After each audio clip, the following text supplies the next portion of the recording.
Shalom, shalom. Alors aujourd'hui, je vais partager ma vidéo numéro 9 sur 11 vidéos que j'ai décidé de partager sur mon parcours ces dernières 2 ans en profondeur avec Dieu. Alors aujourd'hui, c'est une vidéo que je devais faire depuis 2 semaines et demie. Le sujet est dans mon cœur et ça tombe à pic parce que aujourd'hui, la vidéo, c'est sur comment garder son cœur plus que toute autre chose. Proverbe 4, verset 23.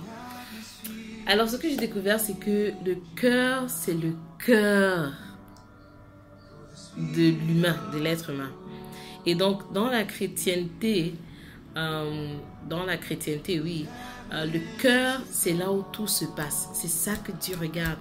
Il a dit dans 1 Samuel que ne prends point garde à son apparence, à la hauteur de sa taille, car je l'ai rejeté. L'Éternel ne considère pas ce que l'homme considère. L'homme regarde à ce qui frappe les yeux, mais l'Éternel regarde au cœur. Donc, tout ce qu'on a, tout ce qu'on reçoit de l'Éternel, c'est parce qu'il voit la condition de notre cœur et il nous répond par rapport à cela. C'est pour ça que c'est très important de constamment avoir, en anglais on va dire a heart check. Un heart check, c'est quoi? C'est constamment questionner, est-ce que mon cœur est en bon état? Est-ce que les sentiments qui sont dans mon cœur sont bons? Parce que Jésus le dit dans sa parole, il dit le cœur, car c'est du cœur que viennent les mauvaises pensées, les meurtres, les adultères, l'impudicité, les vols, les faux témoignages, les calomnies. C'est du cœur. Donc il faut constamment se demander, est-ce que mon cœur est en bonne santé spirituellement et en bonne santé plutôt spirituellement, et est-ce qu'il n'y a pas l'orgueil? Est-ce que je suis en train d'agir par rapport à l'orgueil? Est-ce que c'est l'envie qui me fait regarder telle personne de telle manière? Est-ce que c'est la jalousie qui me fait interpréter telle chose de telle manière? Est-ce que c'est un sentiment de vengeance, de rejet, d'abandon? Bref, on doit être honnête avec la situation et la condition de notre cœur. Pourquoi quand tu vois telle personne, ton cœur agit d'une certaine manière? Des fois, ce n'est pas la faute de la personne. Des fois, c'est toi. D'accord? Donc, une chose que j'ai apprise, et je remercie ma maman et Dieu évidemment pour cela, c'est que quand je t'ai offensée, je me rappelle quand j'étais avec ma maman avant que je ne me marie, quand je t'ai offensée par quelqu'un, donc j'étais vraiment la victime, non, c'était vraiment genre clair et net que j'étais la victime, maman me disait toujours, n'endurcis pas ton cœur, n'endurcis pas ton cœur. Et d'une certaine manière, ça ramollissait, si on dit ça en français.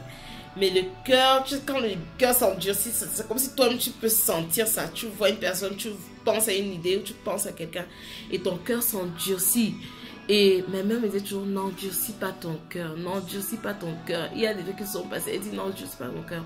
Donc ce que j'ai réalisé, c'est quoi? C'est que quand on est victime, on doit encore faire plus attention de la condition de notre cœur. Quand on est victime d'une offense ou d'un mal ou d'une trahison ou d'un échec, quand on est la victime, il faut faire doublement attention à la condition de notre cœur. Parce que ce qui reste, c'est vraiment ce qu'on doit préserver, c'est la paix de notre cœur là. Les bonnes intentions dans notre cœur. Dieu a dit, l'Éternel regarde au cœur, comme je l'ai dit.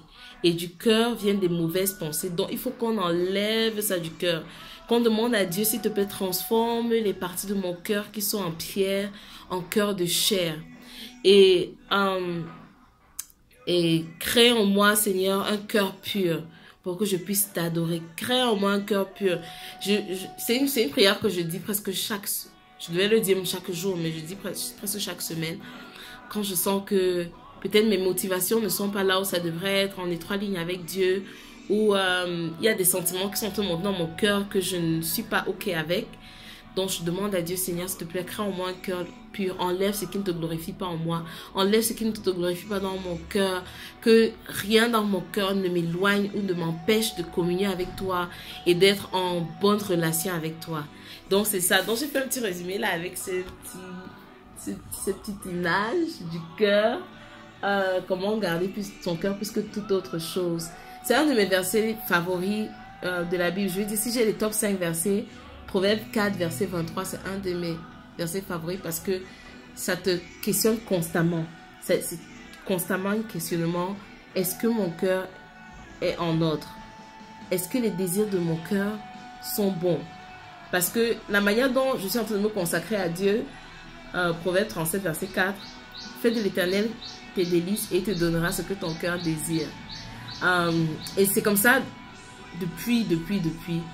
Dieu a pratiquement toujours donné ce que mon cœur désire. Je ne veux pas dire toujours pour ne pas généraliser, mais en fait, oui, je fais de lui mes délices et il me donne ce que mon cœur désire. Donc, je dois constamment vérifier que mon cœur désire les bonnes choses.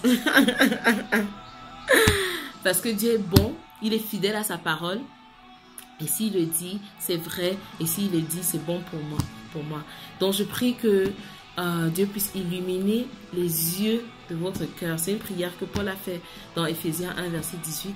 Qu'il puisse illuminer les yeux de votre cœur pour que vous puissiez comprendre et être dans l'assurance de l'espérance qu'il attache à son appel à toi qui regardes.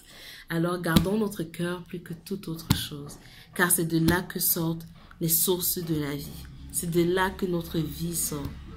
Garde ton cœur. Allez, je t'embrasse avec beaucoup d'amour. Je partage cette vidéo. Bye.